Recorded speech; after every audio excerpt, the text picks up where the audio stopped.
আসসালামু আলাইকুম রহমতুল্লাহি বারাকাতু। সম্মানিত ভিউয়ার্স, আপনারা দেখতে পাচ্ছেন কাঁঠালের একটি বারোমাসি জাত। কাঁঠাল আমাদের জাতীয় ফল হলেও এটি খেতে অনেকে পছন্দ করেন না। তবে কাঁঠালের গুণ এবং এর বিভিন্ন গুণাগুণ সম্পর্কে জানলে সবাই অভিভূত হবেন। ব্যবহার উপযোগী যেমন রয়েছে তেমন অনেক চমৎকারিত্ব রয়েছে এর অঙ্গে অঙ্গে। আমরা যদি কাঁঠাল আমাদের জাতীয় ফল হলেও এটি খেতে অনেকে পছন্দ করে না, কিন্তু এর পুষ্টি গুণাগুণ এবং ঔষধি গুণ সম্পর্কে জানলে অনেকে অভিভূত হবেন। কাঁঠাল এমন একটি ফল যা রান্না বা কোনো প্রসেসিং ছাড়াই আমরা খেতে পারি। এর খোয়া বিচি আমরা রান্না করে খেতে পারি। এর কাঠ দিয়ে আমরা বিভিন্ন আসবাবপত্র তৈরি করতে পারি। খুব শৌখিন আসবাবপত্র তৈরি হয় এবং দীর্ঘস্থায়ী। এই গাছগুলো আমাদের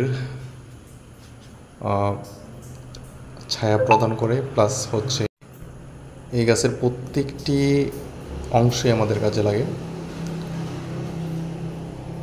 এর পাতাগুলো পশু পাখির খাদ্য হিসেবে, বিশেষ করে ছাগল এর প্রিয় খাবার। এই গাছগুলো গোলাকৃতি থেকে শুরু করে যে কোনো আকৃতির শেপ ধারণ করতে পারে।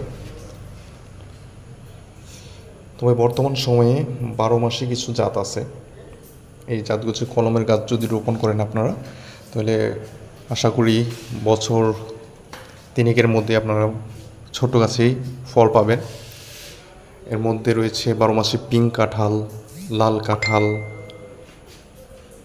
তারপর হচ্ছে 12 মাসে হাজারি কাঁঠাল। তবে আমি সাজেস্ট করব, যারা অল্প সময়ের মধ্যে গাছ থেকে ফল নেওয়ার ইচ্ছা থাকে তারা অবশ্যই একটি কলমের চারা রোপণ করবেন। হয়তো একটু টাকাটা বেশি লাগবে ক্রয় করতে, কিন্তু আপনারা বীজের গাছের চাইতে কলমের গাছে দ্রুত ফলন পাবেন।